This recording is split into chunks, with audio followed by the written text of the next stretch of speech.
View.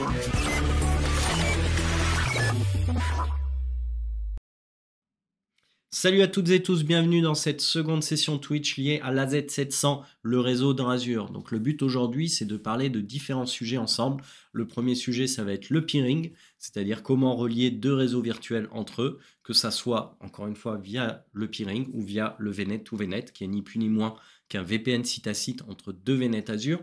Dans un second temps, on va parler du routage entre les VNet qui sont peerés entre eux, ou entre les VNet dans Azure et le on-premise.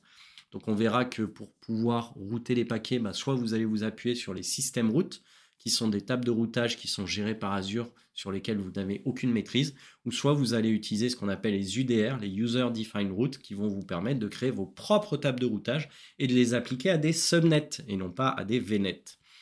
Dans la troisième partie de cette session, on va parler de résolution DNS, d'un petit service qui s'appelle ARS, Azure Route Server, qui est vraiment pratique, puisqu'il va vous permettre, via le protocole BGP, de propager vos routes qui proviennent de NVA compatible BGP sur votre réseau virtuel on-premise. Et l'inverse sera vrai, c'est-à-dire que depuis votre réseau Azure, vous allez pouvoir propager les routes sur les NVA qui supportent le protocole BGP de vos infra on-premise. Et on finira par la NAT Gateway, donc la NAT Gateway, qui est très importante à connaître, puisque Microsoft a annoncé qu'en 2025 de mémoire, vous ne pourrez plus sortir sur Internet à partir d'une VM Azure si elle n'a pas d'IP public qui lui est rattachée, soit elle n'utilise pas d'IP public si elle ne passe pas par un load balancer ou si elle ne passe pas par une autre gateway, vous ne pourrez plus sortir sur Internet. Donc le trafic sortant vers Internet, à l'heure actuelle, est possible avec une machine virtuelle Azure parce qu'on va vous attribuer une adresse IP Shadow,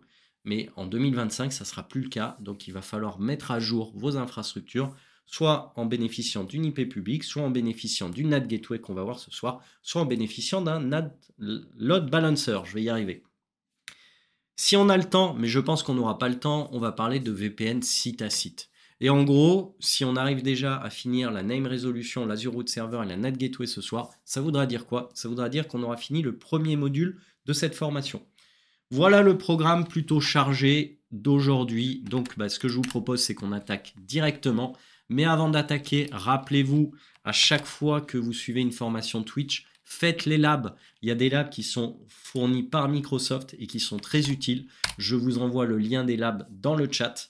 Et donc, ces labs vont vous permettre de manipuler Azure, donc de créer dans un premier temps des réseaux virtuels Azure, dans un second temps de configurer le DNS, dans un troisième temps de connecter des VNet entre eux via ce qu'on appelle le peering. Donc vous voyez en fait tout ce qu'on aura vu le premier module et le deuxième module correspondent au module M01 dans la formation et donc à ces trois labs là. Donc n'hésitez pas, faites les labs parce que la certification c'est pas que de la théorie, c'est aussi de la pratique. Et donc c'est pas parce que vous suivez des sessions Twitch avec moi que vous allez être apte à passer les certifs juste après. Donc faites les labs, messieurs, dames. Allez, ce que je vous propose, c'est qu'on attaque et qu'on rentre dans le vif du sujet avec ma petite mind map. Je vais un petit peu zoomer. Voilà, je pense que comme ça, ça sera visible pour tout le monde. Et là, on va parler d'un nouveau topic. On va parler du peering. Alors, le peering, c'est quoi? C'est la jonction de deux VNet. Donc ces VNet, ces virtual network, on les a vus dans le premier module. Un VNet, c'est comme un espace d'adressage et il est compartimenté en un ou plusieurs subnets. Donc quand vous voulez faire communiquer deux VNet entre eux, vous pouvez les relier ensemble via ce qu'on appelle le peering. Donc la jonction de VNet nécessite que les VNet n'aient pas le même espace d'adressage. Pas le même espace d'adressage. Ça veut dire quoi? Ça veut dire que si j'ai un VNet en 10.0.0.0/24 que je veux raccorder à un autre VNet en 10.0.0.0/24, et ça ne marchera pas parce que les espaces d'adressage se chevauchent. Donc on verra aussi que le fait de relier deux VNet entre eux entraîne soit un peering qu'on appelle global, et quand on dit global, ça veut dire que les VNet sont dans différentes régions. Donc si j'ai un VNet qui est en North Europe que je veux relier à un VNet qui est en West Europe, je vais faire ce qu'on appelle un peering global, ou alors le peering, il peut être régional. Et là, vous l'avez compris, si on parle de peering régional, ça veut dire quoi? C'est qu'ils sont dans la même région, les deux VNet. C'est aussi simple que ça. Alors, quels sont les avantages du peering? Parce que là, moi, je suis en train de vous parler du peering, je vous vends le peering, mais à quoi ça sert? Ben, le peering, mis à part que ça permet à des VNet qui sont dans différentes régions de communiquer entre eux, il faut savoir que le peering, il va vous permettre de gérer tout l'aspect privacy, donc privé, et isolation des flux, puisque ça reste dans les backbones Microsoft. Donc ça, c'est le premier point. Ensuite, ce qu'il faut savoir, c'est que même si je vous ai dit qu'un VNet, c'était ni plus ni moins qu'un espace d'adressage qu'on pouvait relier à un autre espace d'adressage, eh ben, les VNet, ils peuvent être dans différentes régions, dans la même région, mais ils peuvent être aussi entre différentes souscriptions. Donc là, ça devient intéressant, c'est-à-dire que si j'ai un VNet dans l'abonnement A, eh ben, je peux relier ce VNet qui est dans l'abonnement A à un VNet qui est dans l'abonnement B. Et on verra que c'est très utile dans le cadre d'une typologie de type Hub and Spoke. Mais vous pouvez aussi faire du peering, et ça, très peu de clients le font, mais il faut le savoir, entre différents tenants. Alors, qu'est-ce que ça veut dire entre différents tenants? Un tenant, c'est ce qui contient vos identités. Donc, c'est ce qui représente votre entreprise. Le tenant, il est souvent en onmicrosoft.com. Et il va contenir des utilisateurs. Donc, par exemple, moi, si je crée ma société qui s'appelle PhilIT, eh ben, mon tenant chez Microsoft, ça serait peut-être philit.microsoft.com. Et il y aurait tous mes comptes d'utilisateurs. Donc, ma société, elle s'appelle PhilIT. Sauf que ma société, elle veut travailler avec EDF, qui a ses propres abonnements avec ses propres VNet. Et ben, si EDF me l'autorise, eh ben, je vais pouvoir relier un VNet qui est chez moi à un VNet d'un abonnement d'EDF pour travailler avec eux, parce que je leur vends un service, une ressource, etc. etc. Donc le peering, il peut être régional, global, entre différents abonnements, mais aussi entre différents tenants. Et quand on nécessite un peering entre différents tenants, on va se baser sur l'ID de chaque VNet pour créer le peering. On le verra peut-être ensemble, même si ce n'est pas l'objectif d'aujourd'hui. Voilà, donc ça c'est pour les bases de la base du peering. Alors quand vous créez le peering, on dit qu'il n'est pas transitif aussi. Donc ça veut dire quoi? Ça veut dire qu'en gros, il doit être dans les deux sens, le peering. C'est-à-dire que quand vous créez une liaison entre deux VNet, il faut que le VNet A accepte la connexion vers le VNet B et que le VNet B accepte la connexion vers le VNet A. Et quand vous faites du peering, eh ben, un VNet va pouvoir partager sa Virtual Network Gateway avec les autres VNet. Alors c'est quoi la Virtual Network Gateway? C'est ni plus ni moins qu'un VPN. Ou d'ailleurs une liaison ExpressRoute, mais dans notre cas, aujourd'hui, on va parler de VPN. Donc la VNG, c'est le VPN qui est dans Azure. Et moi, ce que je suis en train de vous raconter, c'est que si le VNet A un VPN qui lui est associé vers un réseau on-premise, eh ben, il va pouvoir partager ce VPN avec un VNet qui lui est piré. Ce qui va permettre au VNet B de passer par le VNet A pour accéder au réseau on-premise via la liaison VPN. Et l'inverse sera vrai, c'est-à-dire que le réseau on-premise pourra passer par le VNet A via la liaison VPN pour accéder au VNet B. Donc, je vous ferai un schéma un peu plus clair tout à l'heure, mais prenez en compte qu'on peut partager sa propre gateway, comme on peut partager d'ailleurs l'Azure Root Server. Donc, on verra ce que c'est en fin de session. Donc, le peering, c'est quelque chose de fondamental chez Microsoft, et c'est ce qui permet vraiment de relier des réseaux virtuels Azure entre eux, mais aussi des réseaux virtuels Azure vers un réseau distant, et ce réseau distant, en règle générale, c'est du on-premise, donc on peut passer par une liaison VPN ou par une liaison ExpressRoute. Alors j'ai une question, que les VNet soient privés ou publics, sans peering, les ressources d'un VNet A ne pourront pas communiquer avec celles du VNet B, point d'interrogation. Alors tout à fait, il faut savoir que par défaut, si vous ne faites pas de peering entre deux VNet, ça c'est une bonne question, mais on l'avait vu un peu la semaine dernière, quand vous ne faites pas de peering entre deux VNet, ça veut dire que par défaut, tous les subnets d'un même VNet pourront communiquer entre eux, mais ils ne pourront pas communiquer avec les subnets d'un autre VNet. Donc le VNet, par défaut, c'est un cloisonnement du réseau à tous les subnets qu'il contient. Donc sans peering, il n'y a pas de communication avec l'extérieur en termes de VNet. Mais sans peering, ça n'empêche pas un virtual network avec des ressources en son sein de pouvoir sortir sur Internet. C'est-à-dire que si j'ai un VNet avec deux subnets et que dans ces subnets, j'ai des VM, et ben ces VM vont pouvoir sortir sur Internet. Il n'y a pas besoin de peering pour aller vers Internet, comme je l'ai expliqué un peu au début de cette session. Alors, concrètement, comment on va créer le peering dans un réseau virtuel Azure? Déjà, il nous faut un VNet. Donc là, moi, juste avant, j'ai créé un VNet qui s'appelle VNet Prod, qui est en North Europe. Vous le voyez, il est juste ici, ce VNet. Alors, ce VNet, je l'ai créé avec 3 subnets en son sein, pour le coup. J'ai créé un subnet qui s'appelle prod en 10.0.0.0/25, un subnet qui s'appelle root server subnet qui va me servir pour l'ARS tout à l'heure, et un subnet qui me sert pour le bastion. Donc là, vous voyez, j'ai 3 subnets et par défaut, ces subnets peuvent communiquer entre eux. Ils ont un espace d'adressage avec un subnet qui est différent à chacun, bien entendu. Et si vous vous rappelez de la première session qu'on a vue il y a 2 semaines, les 3 premières IP d'un subnet sont dédiées à Azure. C'est-à-dire que quand je vais créer une ressource, par exemple dans le subnet prod, ou subnet root server subnet, 10.0.1.4 va être la première IP disponible, puisque les 3 premières vont être utilisées par Azure. C'est ce que je vous disais tout à l'heure. Une fois qu'on sait ça, j'ai donc un VNet qui est en espace d'adressage 10.0.0/22. Ben moi, ce que je vais m'amuser à faire, c'est de créer un autre Virtual Network dans Azure.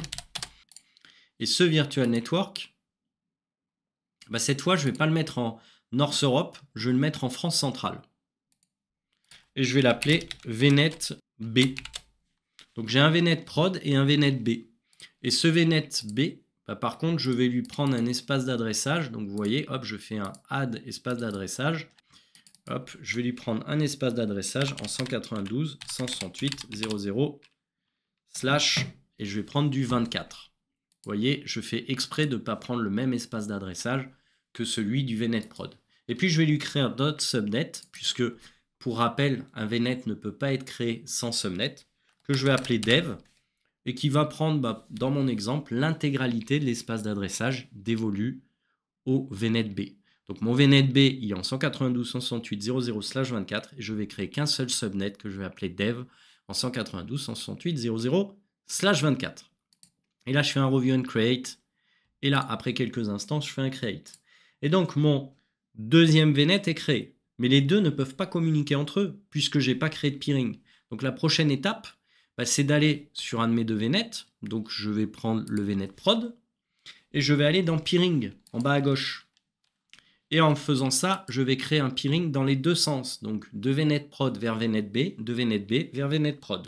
Donc VNet prod vers VNet B. C'est comme ça que je vais nommer le peering dans un sens. Et donc, je lui dis, bah, j'autorise VNet prod d'accéder à VNet B. C'est cette fameuse case. Mais vous voyez qu'il y a une autre case qui est intéressante qui parle de forwarded traffic. Alors là, le principe, c'est quoi? Le principe, c'est qu'imaginez que j'ai un peering entre 3 VNet.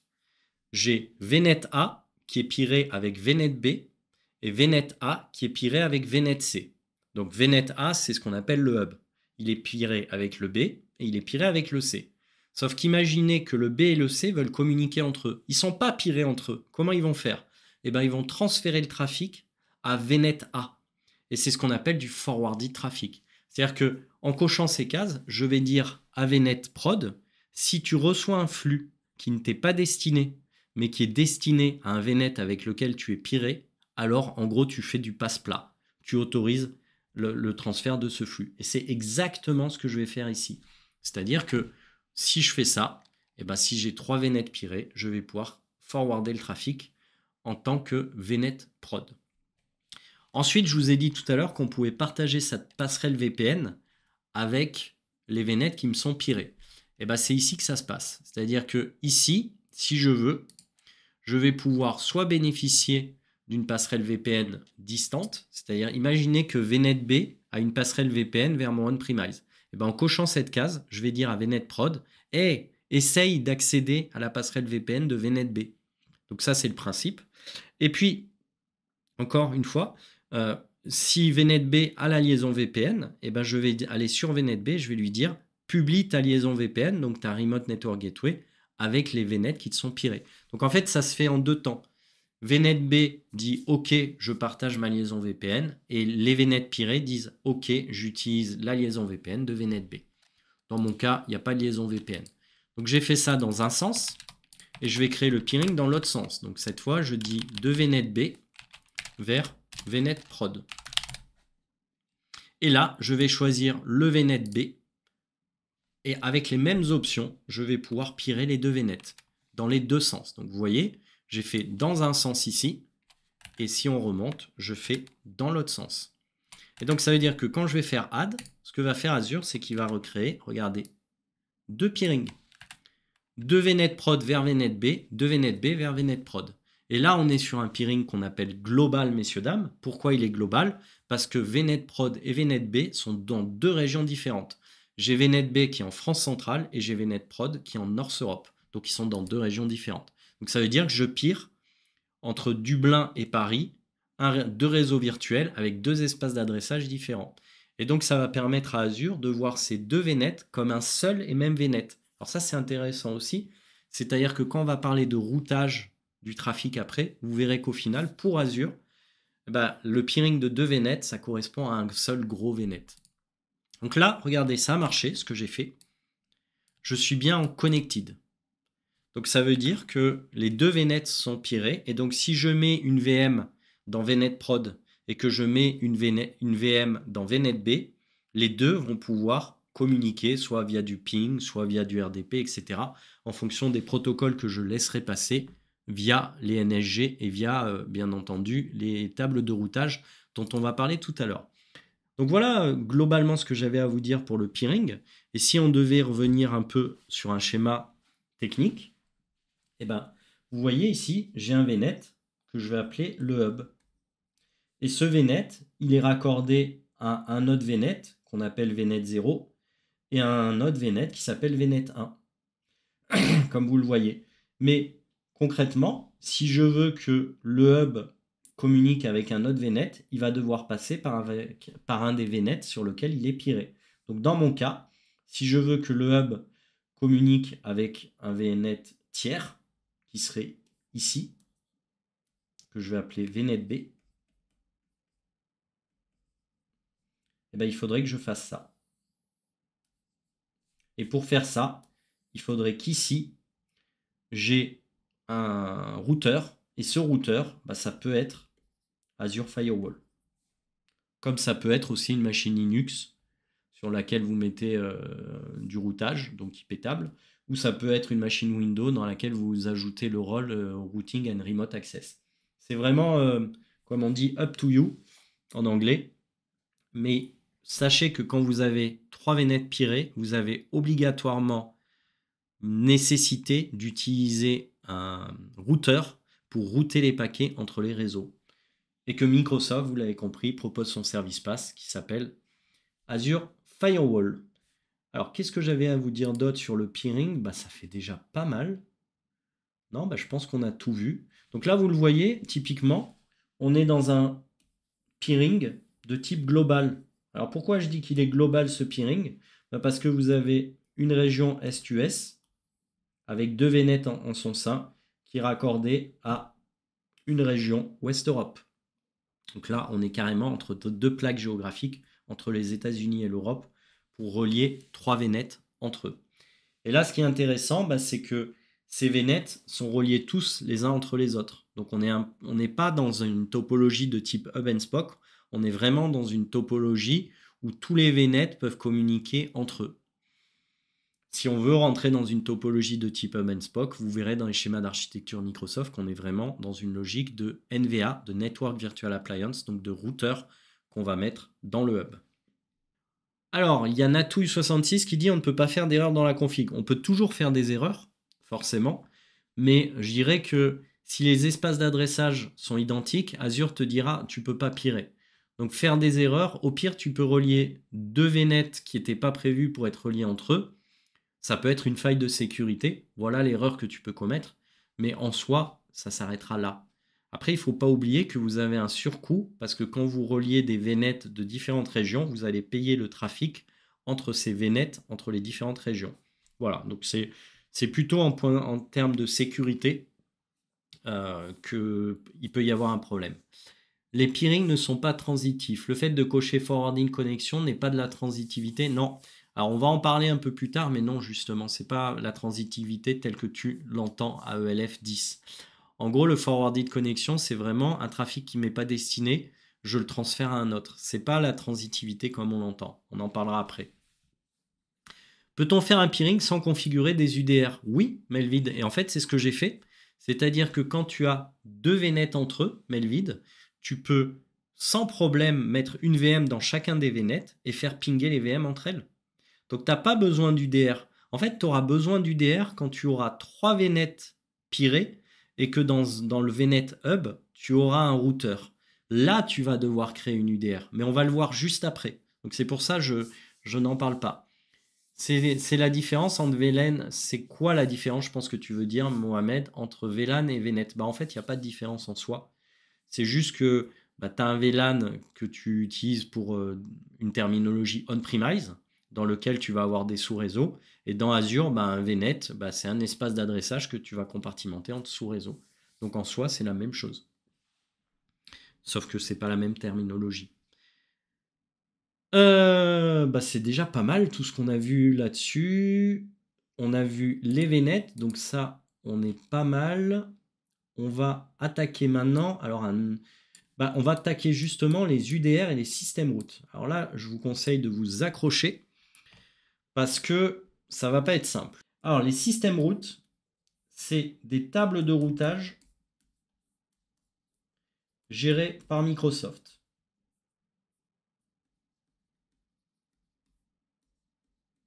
Donc, vous ne les choisissez pas. Et par exemple, dans une système route, vous allez retrouver une route qui est 0000/0, ce qui explique que par défaut, une machine virtuelle dans Azure peut sortir sur Internet parce qu'elle reçoit cette route des systèmes routes. Mais vous allez retrouver une autre route qui va vous dire par exemple que le 192.168.00/24, eh ben, c'est une route qui est créée dans Azure et qui est propagée dans les différents VNet. Donc vous l'avez compris, en fait, les systèmes routes, c'est une table de routage qui permet d'assurer la communication entre les subnets d'un même VNet, mais aussi la communication entre un VNet et l'extérieur. Et l'extérieur, ça peut être Internet, comme ça peut être le réseau on-premise. Donc les systèmes routes, c'est bien pratique, parce qu'en fait, bah, on ne les utilise pas, puisqu'elles sont utilisées by design par Azure. Donc ça nous évite justement d'avoir à gérer des routes manuelles. Et si je devais vous montrer les systèmes routes, bah, je vous conseille un article que je vais vous envoyer qui va justement lister dans un tableau les différentes routes par défaut qui sont incluses dans les systèmes routes. Donc on a par exemple la fameuse 000/0 qui va vers Internet, mais on a la 10.0, on a la 172.16, on a la 192.168. Et vous voyez, en fait, toutes ces préfixes d'adresse dans ces routes-là bah, vous permettent d'avoir un VNet qui peut communiquer avec différents subnets via des systèmes routes qui sont automatiquement propagés dès lors où il y a un nouveau subnet créé dans un VNet.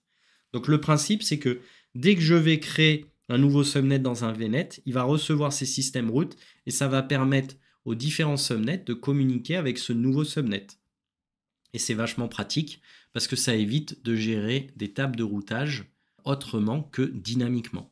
Si maintenant ça ne vous arrange pas et que vous voulez utiliser vos propres tables de routage, alors vous allez me dire pourquoi on ferait ça. On ferait ça parce que moi, celle-là, par exemple, elle ne me plaît pas de route. Cette route, elle dit que dans un subnet, par défaut, toutes les VM peuvent sortir sur Internet. Sauf qu'imaginez, moi, j'ai besoin de contrôler le trafic sortant de ces VM vers Internet. Je veux que ça passe, par exemple, par un firewall. Et bien, ces systèmes routes-là, elles m'empêchent de le faire, puisque la VM va pouvoir sortir directement sur Internet. Donc, j'ai tout intérêt à créer ce qu'on appelle une UDR, une User Defined Route, et cette UDR va définir que le 0000/0, le prochain bon BOND réseau, donc bon BOND, le prochain saut réseau, je vais indiquer que c'est l'adresse IP privée de la NVA, donc de mon firewall dans Azure. Et ça peut être l'Azure Firewall. Voilà un cas où on utiliserait les UDR. Alors les UDR, il faut savoir que ça ne s'applique qu'à des subnets. On n'applique pas une UDR à un VNet. Et en plus de ça, une UDR n'est pas globale en termes de trafic. C'est-à-dire qu'une UDR ne s'applique qu'à des ressources qui sont dans la même région. Donc je vais le lister avec vous. Voilà, dans ma petite mind map. Hop. UDR. UDR, je vais y arriver. Bah alors, UDR. C'est une route personnalisée qui va s'appliquer à des subnets. Là où ça devient intéressant, c'est que un subnet égale une UDR, mais que une UDR égale plusieurs subnets. Ah, vous allez me dire, tu nous as perdu, mais ça veut dire quoi en français? Bah, ça veut dire qu'une table de routage, vous pouvez l'appliquer à plusieurs subnets de différents VNet d'une même région, mais qu'un subnet ne peut recevoir qu'une seule UDR à la fois. Je la refais. Une UDR peut s'appliquer à plein de subnets, mais chaque subnet ne pourra recevoir qu'une seule UDR à la fois. Et le domaine d'application de l'UDR, c'est régional. Ça veut dire quoi? Ça veut dire que si votre UDR elle est en North Europe, elle ne pourra s'appliquer qu'à des ressources de North Europe. Pas d'autres possibilités. Voilà pour les UDR. Donc concrètement, maintenant qu'on a vu ça, vous allez me dire, ouais, mais en français, ça veut dire quoi? Bah, regardez, ici, j'ai un VNet de prod avec 3 subnets. Prod, root server, Azure Bastion. Imaginez que je veuille associer une UDR à un de ces subnets. Par exemple, le subnet prod. Ce que je vais faire, bah, d'abord, c'est que je vais créer une UDR, root table. Donc, cherchez UDR, vous verrez que ça s'appelle root table. Ici, je fais un create. Alors, je vais dézoomer légèrement pour voir le bouton. Voilà. J'espère que c'est visible pour vous. Donc là, je suis en train de créer une UDR. Sauf qu'il faut que je la crée dans la même région que mon VNet. Donc North Europe, puisque mon VNet, je l'ai créé en North Europe. Donc je vais l'appeler UDR vers VNet. On va l'appeler C. Donc imaginez cette UDR. Je vais l'appliquer à des subnets d'un VNet pour qu'ils puissent aller communiquer avec des subnets d'un VNet que j'ai nommé VNet C. Voilà ce que je suis en train de faire, typiquement. Donc là, vous voyez, je l'ai appelé UDR vers VNet C. Et au bout de quelques instants, mon UDR va être créé. Sauf qu'elle est appliquée à rien et elle ne contient aucune route. Donc pour l'instant, mon UDR ne sert strictement à rien. Donc là, je suis sur mon UDR. Et la première chose que je vais faire, c'est que je vais créer une route. Et cette route, je vais l'appeler vers VNet C. Et je vais lui dire que la destination, donc mon VNet C, il est en 172.16.00/24. Donc imaginez que, encore une fois, j'ai un VNet prod qui veut aller vers le VNet C. Et pour pouvoir y parvenir, je vais devoir transférer mes requêtes à un firewall, un Azure Firewall qui fait office de routeur, dont l'IP, dans mon exemple, ça serait du 10.0.0.0.4. Donc là, ce que je vais faire, c'est que je vais lui dire que le prochain bon BOND réseau, c'est une NVA. Et que cette NVA, elle est en 10.0.0.4. Donc en gros, je dis, si je veux accéder à du 172.16.00/24, il faut que j'envoie la requête, le paquet TCP UDP à du 10.0.0.4, qui est ni plus ni moins qu'un routeur. Donc je fais ça. Mais là, pour l'instant, tout ce que je fais ne sert à rien parce que j'ai créé une route, mais je n'ai pas appliqué l'UDR à un ou plusieurs subnets. Donc la dernière étape, ça va aller être dans subnet, et dans subnet, de faire un associate. Et là, vous voyez, je vais associer mon UDR au subnet prod.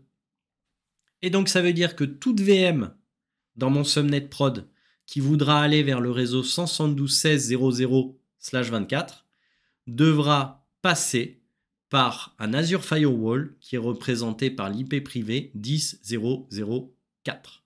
Et à ce moment-là, 10.0.0.0.4, pardon, j'ai oublié un 0. Et à ce moment-là, le flux pourra transiter via l'Azure Firewall qui le redirigera via le traffic forwarded vers le réseau 172.16.00/24 qui est représenté par le VNet qu'on appelle C dans mon exemple. Voilà ce que là je suis en train de faire. Alors je peux très bien associer l'UDR directement dans l'interface à un subnet, mais je peux aller aussi le faire dans l'autre sens. C'est-à-dire que par exemple, si je veux associer mon UDR au VNet prod, comme je l'ai dit tout à l'heure, il me suffit d'aller dans un des subnets de VNet prod. Donc par exemple, je vais prendre le subnet prod pour le coup, Et ici, regardez, je vais pouvoir sélectionner à droite UDR vers VNetC. Et à ce moment-là, je vais associer mon UDR à mon subnet prod, ce qui permettra aux ressources qui sont dans mon subnet prod d'accéder au VNetC qui est représenté par la classe d'adresse IP 172.16.00/24. Alors là, j'ai une excellente question de Melvin. Il me dit, est-ce qu'on peut avoir un conflit de route entre une UDR et un système route? Eh bien, ta question, elle est excellente parce qu'elle me permet de rebondir sur un point qui fait que non, il ne peut pas y avoir de conflit de route, mais c'est normal que tu poses la question parce que je n'avais pas expliqué. En fait, Azure, quand il va appliquer des routes, il va le faire suivant 3 priorités dans un VNet. Donc, regardez, application des routes. Azure, quand il va appliquer une route, il va toujours essayer de le faire suivant cette... Enfin, il ne va pas essayer, il va le faire suivant cet ordre-là. 1. UDR. C'est-à-dire que Azure, quand vous voulez passer par un réseau distant, il va toujours rechercher que sur votre subnet, il n'y a pas une UDR. Donc, priorité, ça va être toujours les UDR, Melvin. Toujours, toujours, toujours. S'il n'y a pas d'UDR, Azure va dire, OK, il n'y a pas d'UDR. Et bien dans ces cas-là, je vais passer par le protocole BGP, qui va être porté d'ailleurs, on le verra plus tard, par l'Azure Route Server. Et s'il n'y a pas de BGP configuré, il passera par les systèmes routes. Donc en gros, dès qu'il y a une UDR, il priorise les routes dans l'UDR avant les routes définies dans le protocole BGP dynamiquement ou par les systèmes routes. Je pense que j'ai répondu à ta question. Alors, il y a un dernier point quand même qu'il faut prendre en compte, c'est que vous pouvez aussi créer des routes directement sur la VM Azure, qui seront prioritaires sur tout ce que je vous ai raconté. Mais ce n'est pas conseillé par Microsoft. Ce qu'on vous conseille, plutôt que de créer des routes sur une machine virtuelle, c'est de passer par les UDR. Donc, dans un ordre précis, on crée le VNet, les subnets, peering, création des routes UDR, création de VM, association d'IP public et privé sur la NIC. Oui, Natouille, c'est ce que tu peux faire. Tout à fait. Ça fait partie de ce que tu peux déployer comme ressource dans Azure. Après, on n'a pas parlé vraiment du Hub and Spoke. Le Hub and Spoke, c'est encore autre chose. Mais en gros, dans le Hub and Spoke, vous allez pouvoir clairement déployer une architecture hautement disponible, réseau, avec propagation des routes, avec utilisation de ressources qui sont partagées, etc. Et si ça vous intéresse, encore une fois, le déploiement d'une topologie Hub and Spoke, j'ai animé une session Azure Real World sur le sujet. J'essaye de retrouver le lien. Voilà, je vous envoie le lien dans le chat. Mais tout ce que je viens de vous expliquer, c'est là-dedans pour du Hub and Spoke. Flow, l'UDR est payant, c'est gratuit l'UDR. Comme les NSG, c'est gratuit. Pas cher. Pas cher. Allez, on est tout bon pour les UDR. On est tout bon pour ça. Ce que je vous propose maintenant, c'est de passer sur un autre concept qu'on appelle cette fois le force tunneling. Alors, quel est le principe? Alors, le force tunneling, le principe, c'est que ici, je suis dans Azure. Et je vous ai dit que par défaut, les VM qui sont dans des subnets peuvent sortir sur Internet. Si vous êtes d'accord avec moi, c'est ce que je vous explique. Je vous l'ai prouvé par A plus B en vous montrant la table de routage gérée par Azure qui est une système route qui dit que 0000/0, ça va vers Internet. Sauf qu'il y a des entreprises qui ne sont pas contentes de ça et qui se diraient moi, Philippe, j'ai envie que des subnets avec des VM en leur sein ne puissent pas sortir sur Internet si facilement. Je veux que ça soit filtré par un firewall. Sauf que ce firewall, il n'est pas stocké dans Azure, il est on-premise. Et donc, ce que j'aimerais, c'est que quand une VM veut sortir sur Internet, elle passe par ma liaison VPN pour donner la requête externe à mon firewall qui est on-premise, qui lui va autoriser ou pas le flux vers l'extérieur en fonction de nom de domaine, etc., de critères qui lui sont propres. Et c'est là, en gros, ce que je vous ai expliqué qu'on appelle le tunneling forcé. Donc en gros, le tunneling forcé va forcer tout le trafic Internet vers votre réseau on-premise via un tunnel VPN site à site pour l'inspection et l'audit.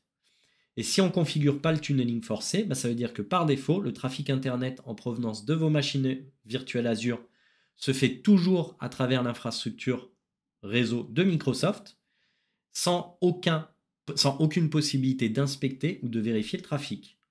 Le tunneling forcé, il nécessite des UDR. Et il nécessite, bien entendu, une liaison VPN site à site.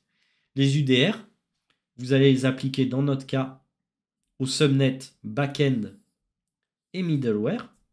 Et ces UDR, cet UDR, va définir que si je veux aller vers du 000/0, alors le prochain bon BOND réseau, ça sera la private IP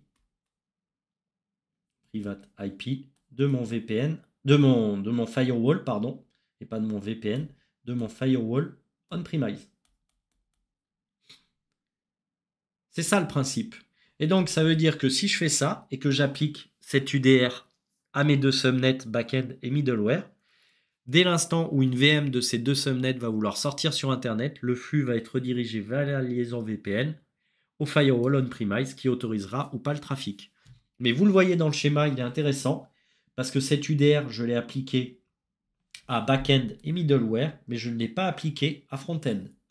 Ce qui veut dire que dans notre schéma, si les VM qui sont dans front-end veulent sortir sur Internet, dans notre exemple-là, il n'y aura aucun filtre, puisque concrètement, ça va passer par les backbones Microsoft, puisque ça se base sur des systèmes root et non pas sur des UDR.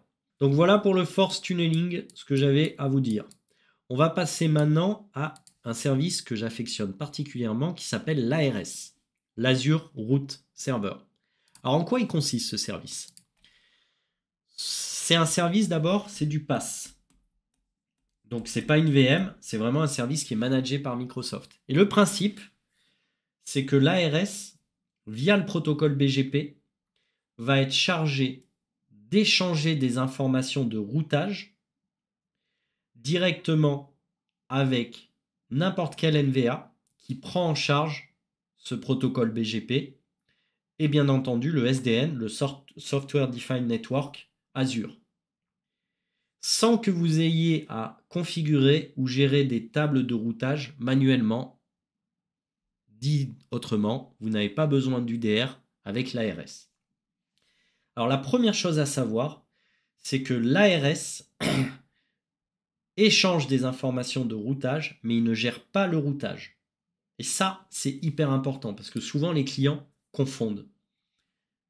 Propager des routes à router des paquets. C'est deux choses complètement différentes. Concrètement, ici, j'ai dans mon schéma une SD-WAN qui veut propager la route 10.250.0.0/16 aux VM qui sont ici. Et il va pouvoir le faire via le protocole BGP. C'est-à-dire qu'il va y avoir un échange de route et il va dire à l'ARS « Hey, propage-moi cette route auprès des VM qui sont dans le subnet qu'on appelle app. » Et inversement, on va avoir ce firewall-là qui veut propager la route 0000/0, encore une fois, aux VM qui sont situés en bas de ce schéma dans l'app subnet. Et il va pouvoir le faire via le protocole BGP. Mais ce que permet aussi de faire l'ARS, c'est que ces VM-là qui sont en bas, elles vont pouvoir propager leur route directement en passant par l'ARS au firewall ou à la NVA SD-WAN qui est représentée en haut à gauche du schéma. Donc en fait, l'Azure Root Server, lui, il fait dans les deux sens. Il propage les routes qui lui permettent de tenir au courant les VM Azure des nouvelles routes en provenance du réseau on-premise, qui sont représentées par la SD-WAN. Mais si vous avez un Azure Firewall, vous allez pouvoir propager ces routes via le protocole BGP aux VM qui sont derrière l'ARS, directement via l'ARS. Et donc concrètement, il faut bien comprendre que l'ARS, lui, ne fait que propager des routes. Ça veut dire quoi? Ça veut dire que si une VM veut sortir sur Internet, elle ne va pas faire ça. Pourquoi? Parce que l'ARS n'est pas un routeur. Il ne fait que propager des routes via le protocole BGP. Donc concrètement, si une VM veut sortir, elle fera ça et après ça vers Internet. Parce qu'elle aura la route qui dit que si je veux aller vers du 0,0,0/0, alors le prochain bon BOND réseau, c'est l'adresse IP de mon firewall qui est représentée ici. C'est ça l'Azure Route Server, et c'est un produit qui est managé et hautement disponible. Alors concrètement, si on revient ici, j'ai créé un subnet qui s'appelle Route Server Subnet, qui est obligatoire pour pouvoir gérer de l'ARS. Et à ce moment-là, si je vais dans mon groupe de ressources, donc hop, je vais aller dans mon groupe de ressources ici, j'ai déployé un Azure Route Server. Et vous voyez, en fait, bon, il est très simple ce produit, hein, parce que vous allez pouvoir définir sa préférence de routage. Donc là, soit pour du VPN, soit pour de l'ExpressRoute, quand vous allez avoir envie de propager les routes vers le réseau on-premise, ou du réseau on-premise vers Azure via une liaison VPN ou ExpressRoute.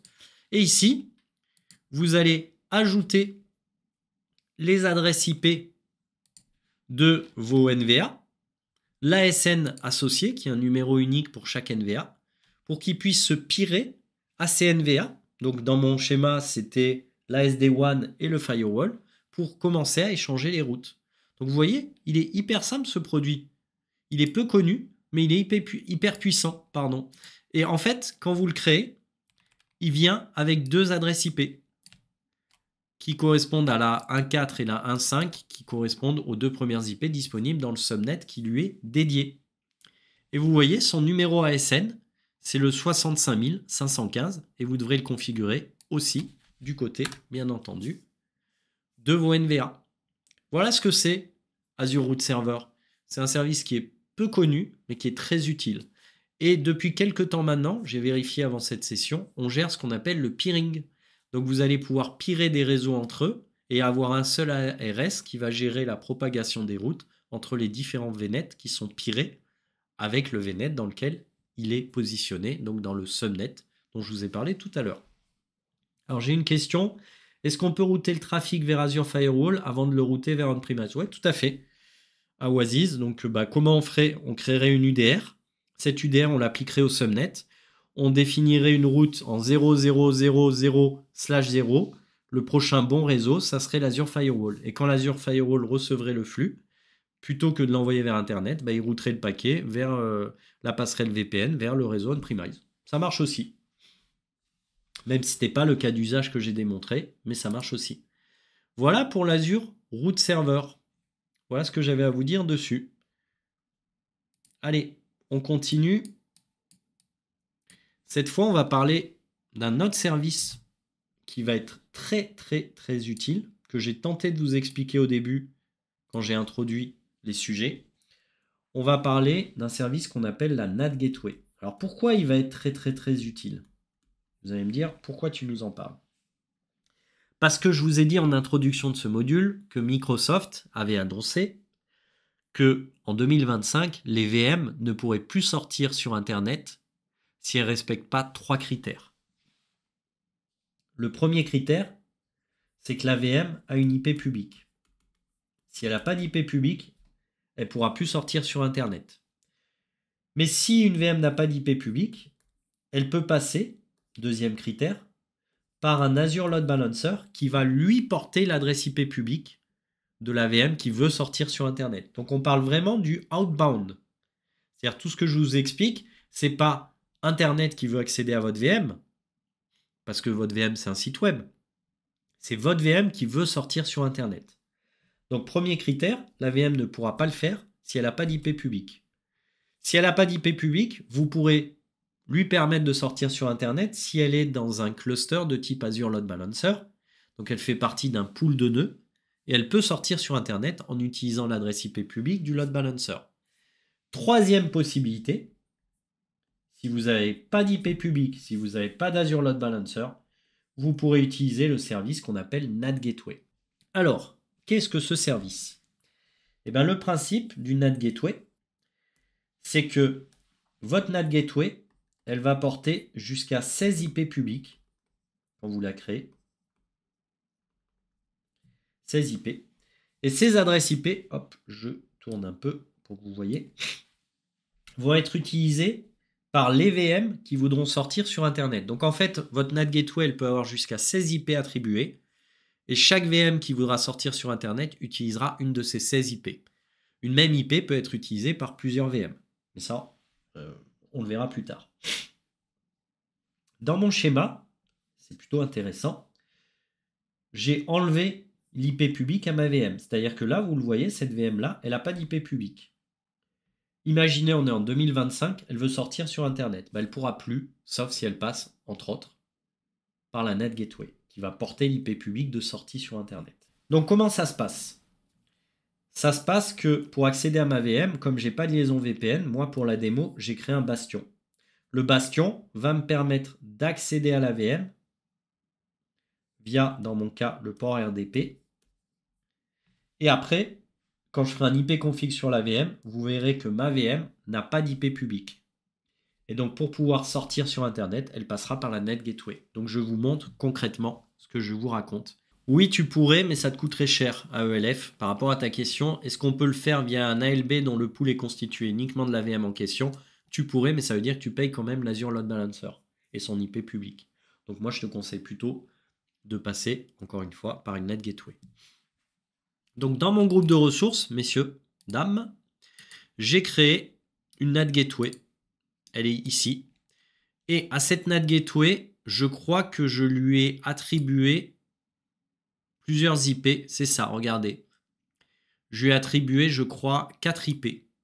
Donc ces IP commencent à partir de 80. Donc la 80, 81, 82, 83 sont des IP publics qui sont attribués à ma NAT Gateway. Parce qu'en fait, quand vous allez créer la NAT Gateway, je vous montre, au moment de sa création, hop,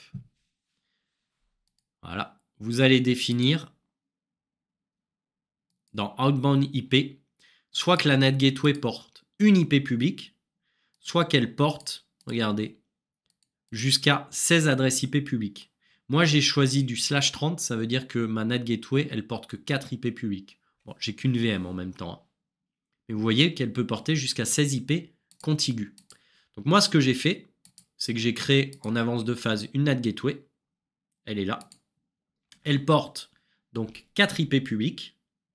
Et cette NAT Gateway, je l'ai associée au subnet prod du VNet prod. Donc rappelez-vous, j'ai un VNet prod. Dedans, ce VNet prod, j'ai 3 subnets. Et j'ai associé au subnet prod où j'ai une machine virtuelle ma NAT Gateway. Et en même temps, ce que j'ai fait pour la démo, c'est que j'ai pris une machine virtuelle. Vous voyez, elle s'appelle VM1. Cette VM1, je l'ai rattachée au VNet prod. Vous voyez. Et elle est au subnet prod. Sauf que cette VM1, elle n'a pas d'IP public. Ça correspond mot pour mot, trait pour trait au schéma que je viens de vous présenter. Donc j'ai une VM qui n'a pas d'IP public, mais qui veut sortir sur Internet via la NAT Gateway. Et donc, ce que je vais faire, c'est que je vais me connecter à cette VM via l'IP public du bastion. Puisque comme elle n'a pas d'IP public et que je n'ai pas de liaison VPN, je vais passer par l'IP public du bastion. Et une fois que je suis connecté, regardez, je fais un IP config /all. Et on voit que ma VM, elle n'a pas d'IP public. Regardez, elle a juste des IP privés. Alors vous allez me dire, c'est quoi ces IP? On verra, ça c'est le DNS Azure. On va le voir juste après. Mais là, vous voyez, votre VM, elle n'a pas d'IP public. Et si je lance le navigateur à ma VM, eh ben vous allez voir que, regardez, je peux sortir sur Internet. Je peux aller par exemple sur le site booking.com. Je suis sur booking.com. Donc vous allez me dire, c'est pas possible puisqu'elle n'a pas d'IP public. Comment tu fais? Si je lui dis mon IP public dans Google ou Bing, ici, Internet va m'afficher l'IP public associé à ma VM, qui est la 13 79 195 81. Retenez 195 81. Ça me dit quelque chose, le 195 81. Regardez maintenant, si je vais sur ma NAT Gateway, qui est ici, je vous ai dit qu'elle avait un espace d'adressage d'IP public qui lui était dédié. Et ma VM sort avec l'IP 195 81, qui fait bien partie des 4 IP publics disponibles pour sortir sur Internet. C'est QFD. Voilà à quoi ça sert la NAT Gateway. Alors, j'ai des questions dans le chat, je vais y répondre. Si je veux filtrer les sorties, je suis obligé d'utiliser un firewall, donc pas d'utilité de la NAT Gateway. Exactement. La NAT Gateway, elle ne filtre rien. Elle ne te permet juste que de sortir sur Internet avec une IP publique qui lui est attribuée. Donc, si tu veux filtrer les paquets, il faudra que tu passes par l'Azure Firewall, qui lui est en mesure de filtrer les paquets, ou un firewall que tu auras déployé dans Azure. Les UDR sont gratuites, il me semble. Oui, je l'ai déjà dit, les UDR sont gratuits. Question sur ARS. Vu que j'ai 2 IP visibles, quelle est la règle de choisir un ou l'autre pour une route vers ARS? En fait, c'est lui qui gère. En fait, il y a une redondance qui est faite, Zaharia, qui fait que les 2 adresses IP privées de ton ARS sont gérées par Azure pour la communication en actif-actif avec les autres NVA des réseaux on-premise, des réseaux Azure, etc. Donc toi, tu t'en occupes pas, en fait. C'est Azure qui s'en occupe. Alors, j'ai une question d'AELF 10. Donc, à chaque fois qu'on sort sur Internet, l'AVM prend une IP perçue publique différente parmi le pool dispo. Et tu as tout à fait raison. C'est-à-dire que par défaut, l'AVM, quand elle va sortir sur Internet, elle va passer par un pool d'adresses IP publiques qui est proposé aléatoirement par la NAT Gateway. Et comment faire pour figer l'IP? Eh bien, concrètement, pour figer l'IP, tu ne passes pas par une NAT Gateway, soit tu attribues une IP publique à l'AVM, soit tu passes par l'IP publique de l'Azure Load Balancer. Et là, tu es sûr qu'il y aura toujours la même IP. Pour revenir sur le filtrage, dans ce cas, il faut un VNet Firewall NAT Gateway. Ça peut être un cas, mais il faut savoir, Casolive, que l'Azure Firewall a déjà des IP publiques. Il peut porter jusqu'à plus de 250 IP publiques. Donc, si tu as un Azure Firewall, je vois pas trop l'intérêt de passer par une NAT Gateway. Voilà ce que j'avais à vous dire. Ça en fait des choses. On termine, maintenant qu'on a vu la NAT Gateway, ce que je vous propose, c'est qu'on termine par le DNS. Alors d'abord, dans Azure, vous avez 3 manières de faire de la résolution de nom. Soit direct, soit inversé. Donc d'IP en nom ou du nom en IP. La première manière qui est gratuite, c'est APNR. Donc APNR, ça veut dire Azure Provided Name Resolution. Le principe, c'est que vous allez laisser Azure pour chaque subnet gérer la résolution DNS. Donc en fait, c'est gratuit, mais vous n'avez la maîtrise sur rien. Vous ne pouvez pas créer des enregistrements DNS. Vous ne pouvez pas définir de TTL. Le principe avec APNR, c'est vraiment la résolution DNS gérée par Microsoft sans aucune maîtrise de votre part. Pas d'espace de nom de domaine associé, etc. C'est Azure qui gère. La deuxième possibilité, c'est de passer par un DNS serveur qui est souvent un contrôleur de domaine. Donc, vous mettez une VM dans Azure, vous la promulguez en tant que domaine contrôleur, vous lui ajoutez le rôle DNS, et c'est votre contrôleur de domaine, qui est souvent dans le hub, qui va faire de la résolution DNS. C'est la deuxième possibilité. Ça peut être un DNS Linux, hein, bien entendu. La troisième possibilité, c'est d'utiliser un service qu'on appelle Azure DNS, qui est lui payant. Alors vous allez me dire, le contrôleur de domaine est aussi payant. C'est vrai puisque c'est une VM, mais n'empêche que c'est un service qui est dédié, Azure DNS, à la résolution DNS. Donc, une fois qu'on sait ça, si je devais vous montrer où on configure la résolution DNS, en fait, ça se configure dans plusieurs endroits.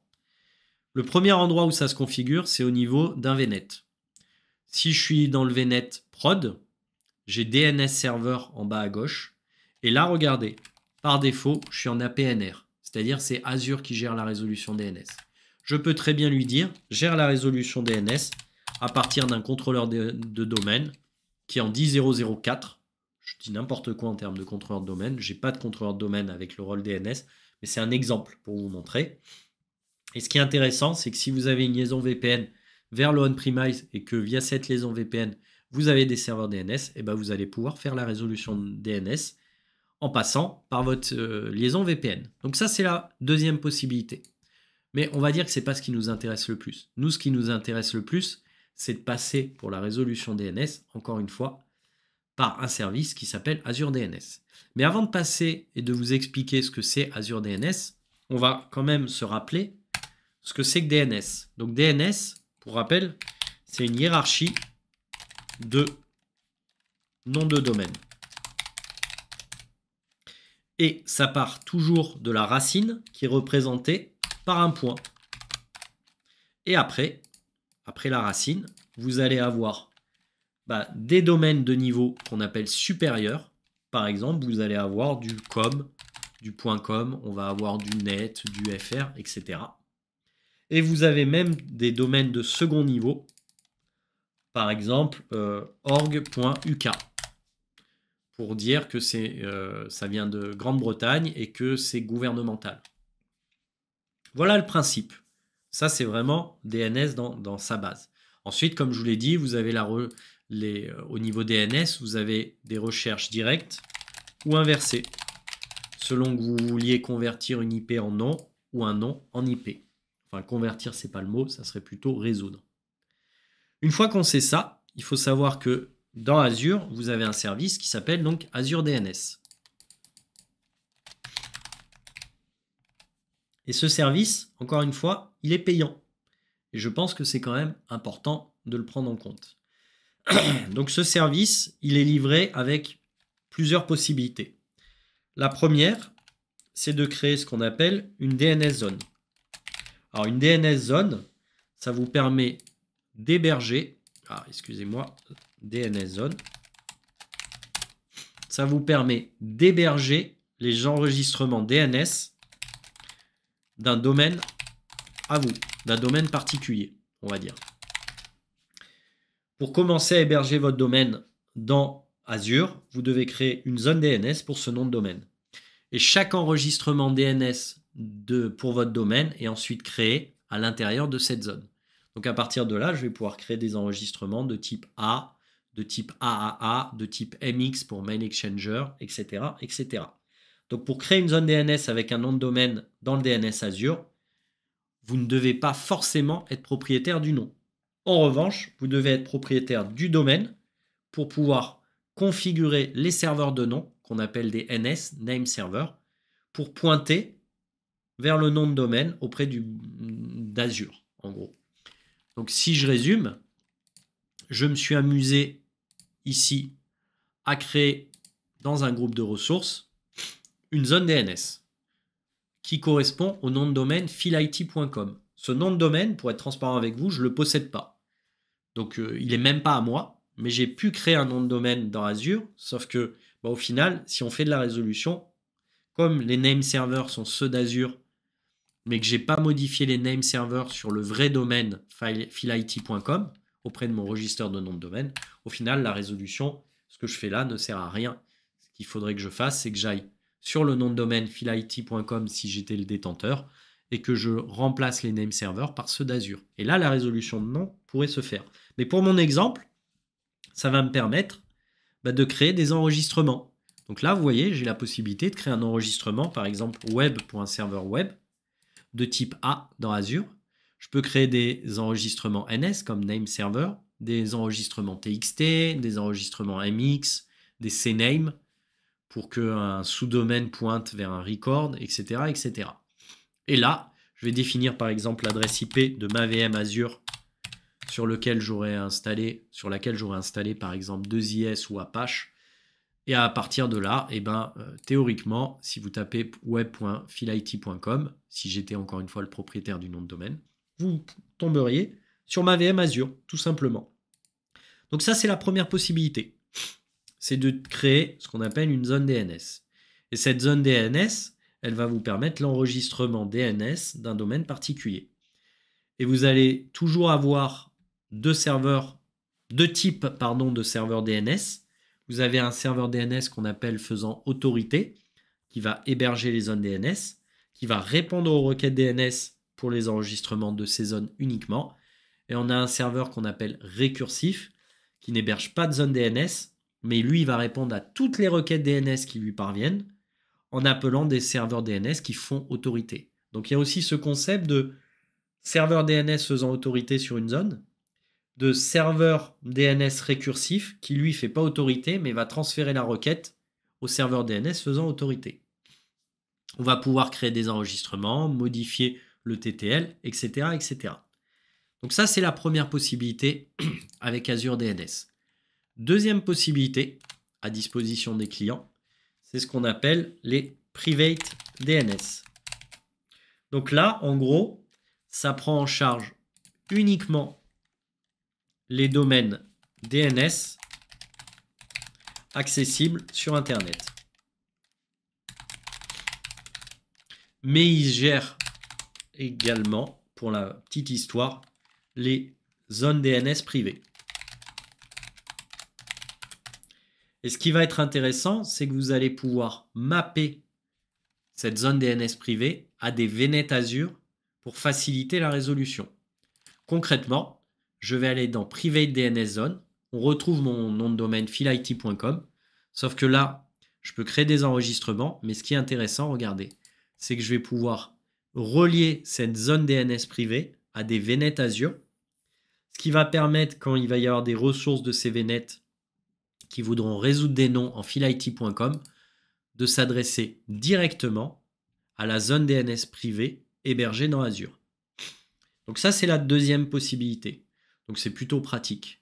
Ensuite, ce qu'il faut savoir avec Azure DNS, c'est que quoi qu'il arrive, vous allez, comme c'est un service PaaS, vous allez pouvoir en son sein héberger plusieurs noms de domaine. Ce qui va vous permettre de faire de la résolution de noms auprès de plusieurs noms de domaine publics. Un autre point aussi à connaître pour l'assertif, c'est que dans Azure, vous avez une IP que vous allez souvent voir, et d'ailleurs si vous avez fait gaffe, on l'a vu tout à l'heure sur ma VM, qui est la 168.63.129.16. Elle est assez connue. Regardez, si je retourne sur ma VM là, regardez, on la voit cette IP pour les serveurs DNS. Alors, vous allez me dire, mais qu'est-ce qu'elle fait là? En fait, vous allez la voir sur toutes les VM Azure. En fait, c'est une IP qui n'est pas accessible depuis un réseau on-premise. Donc ça, la première chose à savoir, c'est que cette IP-là, c'est l'IP du DNS Azure, et pas accessible depuis réseau on-premise. Et cette IP, elle va permettre à une VM qui est un agent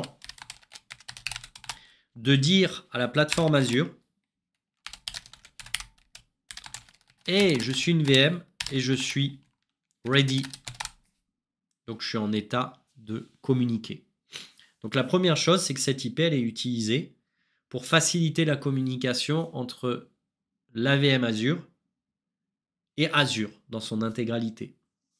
Ensuite, quand vous avez un load balancer, vous savez que le load balancer, il va déterminer l'état de santé des nœuds qui sont derrière lui. C'est ce qu'on appelle la health probe, la sonde d'intégrité. Et ben le load balancer, il va pouvoir vérifier l'état de santé des VM qui sont derrière lui via justement cette adresse IP et l'agent qui lui est associé. Et puis, cette IP-là, elle va permettre aussi à ce qu'une VM Azure puisse recevoir une IP du DHCP Azure. Il faut savoir que vos adresses IP privées dans Azure, elles ne sont pas attribuées à votre propre serveur DHCP, par votre propre serveur DHCP, pardon, elles sont attribuées par Azure, par un serveur qui est associé à chaque subnet d'une certaine façon. Et donc, pour pouvoir recevoir une IP, eh ben, au préalable, la VM aura dû communiquer via l'agent avec l'IP 168.63.129.16 pour lui dire hey, je suis là et je suis en mesure d'accéder au réseau Azure et donc de communiquer avec d'autres sources Azure. Et puis, il faut savoir que l'agent aussi, c'est la dernière chose que je voulais vous dire, il va permettre de tenir au courant les services PaaS Azure de sa disponibilité en tant que VM et donc de dire hey, si j'ai besoin de communiquer avec des services PaaS dans Azure, sachez que vous pouvez le faire sans aucun problème. Voilà la signification de cette fameuse IP que vous allez retrouver à plein d'endroits dans Azure. Alors, j'ai une question. Des VM DNS Resolver Forwarder dans la landing zone.